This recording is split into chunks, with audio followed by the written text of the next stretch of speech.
আমার নবীর দুটি ভবিষ্যৎবাণী রয়েছে। একটি ভবিষ্যৎবাণী হলো গজওয়াতুল হিন্দ হবে, হিন্দুস্তান জুড়ে একটা লড়াই হবে, গোটা ভারতবর্ষ জুড়ে এক লড়াই হবে, গোটা ভারতবর্ষ জুড়ে এক লড়াই হবে। সেই লড়াইটা হবে ঈমান আর কুফরের লড়াই, সেই লড়াই হবে তাওহীদ আর শিরকের লড়াই, সেই লড়াই হবে হক আর বাতিলের লড়াই।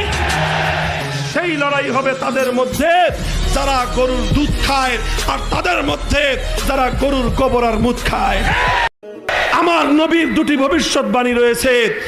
একটি ভবিষ্যৎবাণী হলো গজওয়াতুল হিন্দ হবে, হিন্দুস্তান জুড়ে একটা লড়াই হবে,